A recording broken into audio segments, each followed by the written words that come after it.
I have felt sadness my whole life, for different reasons in different situations. But the two saddest moments in my life were moving from my country to the USA, and somehow having met my boyfriend. I don't know how long the story has to be, but I was depressed for the majority of my teenage years with parents who didn't understand. After going through therapy and slowly starting to heal, one of the parental figures then telling me, "Oh, I thought you were stronger than that." Basically saying that they thought I should have been able to just get myself out of it. Made me pretty sad. You know, everybody changes in their life, whether for the better or the worse. Flipping the world upside down, perspective swapping quicker as time goes on. And like you're always happy seeing them become their best self. Or you're struck between a rock and an ocean as you watch them ruin their lives on things that are mediocre. But you know what truly hurts? Knowing them before they changed. Knowing them before they finally just disappeared from your life. Know that pain and agony they left you with.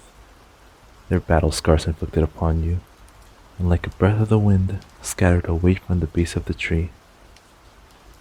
It's always one day, one day. But what if that day never comes? Like, what am I supposed to do with all these wounds I took from you, and you just left me here to die? You've changed, but in fact, I've changed as well. Just damaged goods that'll never want anyone else close to their mind anymore. Hmm, what to say? I guess since the anniversary of it was last month, I shall tell you the story that changed my life. On a cold February day, I was sitting at home scrolling through Facebook and seeing people's posts. I was a sophomore in high school, and I kept in contact with some friends from middle school at the time. One of those friends, I was in class with her, and we played violin. We would talk often about anime together, since not many people watched it at the time. While scrolling through Facebook, I see her posting and saying things like, "I should petition myself to die," and other things to that nature. I was just mindlessly scrolling through, didn't process anything, or reached out to her about it. I wanted to reach out when I saw her posting these kinds of things more frequently, but I never did. Until the day came when she finally did it. She committed suicide by jumping off a building. I was flooded with RIP posts on Facebook from my middle school friends. That's when I first heard the news.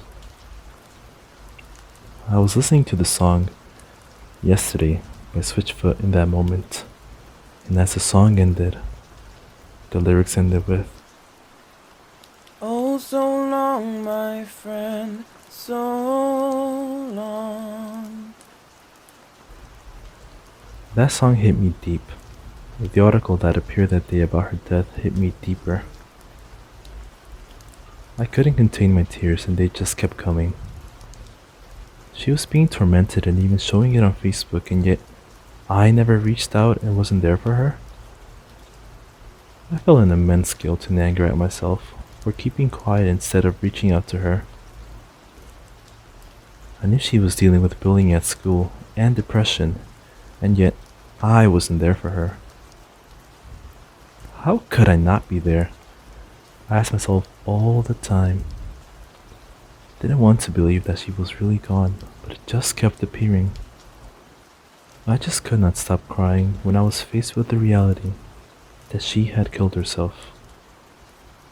From then on, I changed how I was for better or for worse, because after that, I became someone who would always be there for my friends, and even go above and beyond to make sure they are okay, and to help through any and every problem they had. Partly because I do want to help them, and partly because I never want to see another one of my friends go like that. So I took their issues very seriously. It wasn't a healthy thing to do, as I held in my own problems and keep things inside while still trying to be there for my friends.